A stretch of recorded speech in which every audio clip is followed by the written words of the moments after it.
great, Lucy. So I don't. What was Joe calling the asparagus? Asparagus? Yeah. Oh my gosh. What? I know, right? So yeah, we're making 2 side dishes. And you know, you were talking about this would be great for Valentine's Day. Some people do late celebrations, maybe into the weekend, maybe a couple nights this week. Robbie and I are doing that. We had the kiddos last night, and so we're doing a kind of belated celebration. So if they're doing that, this would be perfect. Yes. Talk about impressing somebody. You pull out the asparagus and then it's over with. And it's funny because a lot of people, they like asparagus and they just don't really know how to cook it, which is so easy.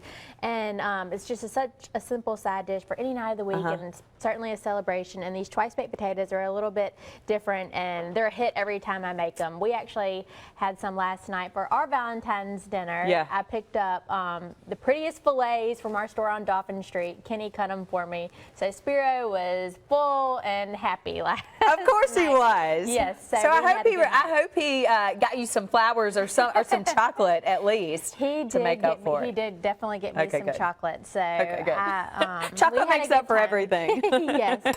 So Joe and I mixed up the mixture here of our twice baked potatoes. I just cooked 2 potatoes in the oven, scooped out the middle, and then I added half a stick of butter that was melted, a 1/4 cup of sour cream, a 1/4 cup of blue cheese, a 1/4 cup of shredded cheese, a couple green onions, and some salt and pepper. So now you just put them, you know, of course, refill the potato skins, and we're going to cook these at 350 for about 25 minutes, and then we'll pull them out and sprinkle a little bit more cheese on top, and then let that cheese melt. So it doesn't take too long. Good. And actually, what I had done too is just made these the day ahead. So if you are, you know, just having them for supper or a celebration, just make them the day ahead. Then all you have to do is pop them in the oven, so you're not spending all this time on the night of your event. Yeah. Joe mentioned in the first cooking segment he had been by Greer's. He'd gotten one of the king cakes. His aunt and uncle were so impressed by it. Yeah. I feel like anytime you're having like a little Mardi Gras get together, or if you just want to surprise someone with something, get a king cake and take it. They're always a hit. They are always a hit. People just love them, and all of our stores have them. So it's been fun getting in that Mardi Gras spirit again this year. Like you said, it's just flying by. It is. I mean, it'll be Fat Tuesday before we know it. No. Joe will be out in the mix of everything in the middle of the street doing something. So it's fun. Mardi Gras is always a good time of year for cooking, having people over, getting together, going downtown. Eating king cake before you go to bed. Eating king cake, you know. Pretty wild time of year food-wise. Yeah. So now we're just going to get started on our asparagus. I just washed these. It's just one bunch, and you just want to cut off, you know, a few inches because that's a little bit tough down at the bottom. Okay. So we're just going to put these on our sheet pan, and these are really, really thin. As you can see, when you go and buy asparagus, sometimes they're thin, sometimes they're really, really thick. So it just kind of depends on, you know, where we're getting them and what time of year it is.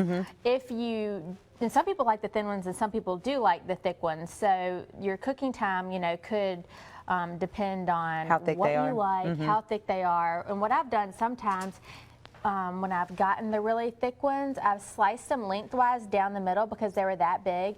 And the asparagus on the inside is so pretty. It's bright. Really? Yeah, it's really cool looking. So if you ever get big ones and you want them to cook faster, or have twice as many, then cut them down the middle, and they're really pretty on the inside. I love the smaller ones though. I've had both sizes, and I feel like the smaller ones I like a little bit better. Yeah, most people like the smaller ones better, and they're just so pretty and tasty.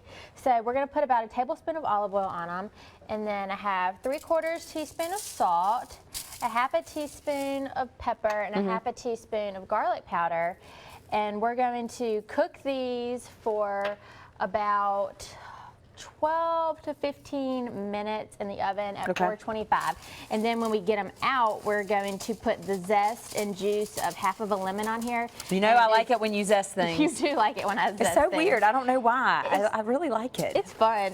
If you don't have a microplane, we sell little grater microplanes on our aisles with like the spoons and Yeah. plasticwares and stuff. So if you don't have one, you can check that out and get one. We'll talk about it next coming up. None of my regular recipes call for me zesting a lemon, so I feel like I'd just zest a lemon just to say I zested a lemon. I love citrus, and it just heightens the flavor, and it's going to go great with these asparagus. So super simple, super quick. Yeah. We're just going to pop them in the oven. All right, well, that's coming up next. Make sure Joe saves me some of that potato as well because it's smelling good. Joe?